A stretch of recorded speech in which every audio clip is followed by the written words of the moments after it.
Anomali di Era negeri ini bukan banyak lagi milik pejabat mereka wakil yang rakyat pandai kehilangan berkoar, nurani, tetapi milik gak mereka punya yang hati, mampu membuktikan rakyat diri dijerat malah melalui karyanya. dijogete.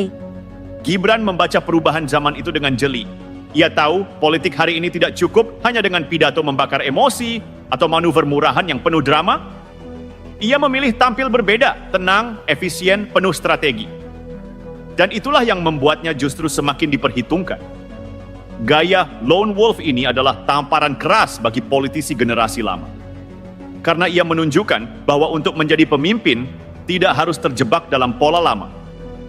Mencari panggung di setiap kesempatan, mengumbar janji di setiap mikrofon, atau bersaing dalam wacana tanpa ujung. Sementara mereka sibuk dengan citra, Gibran sibuk dengan langkah nyata.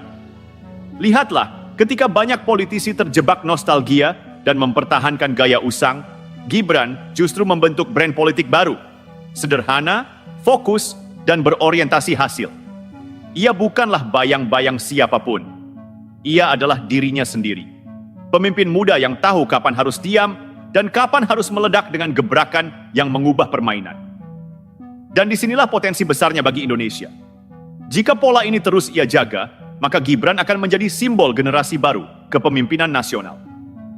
Pemimpin yang tidak larut dalam gaduhnya politik, tetapi tetap hadir membawa arah, membawa solusi, membawa masa depan.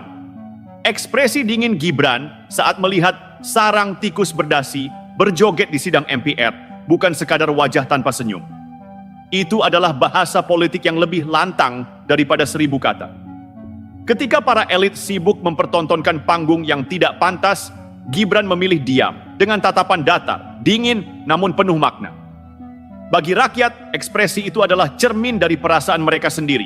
Muak melihat kemewahan, muak melihat pesta pora, sementara rakyat kecil masih berkeringat, masih berjuang untuk sekadar makan. Gibran tidak perlu berteriak karena tatapannya sudah cukup membelah kenyataan. Ada jurang besar antara penguasa yang joget dengan rakyat yang menderita.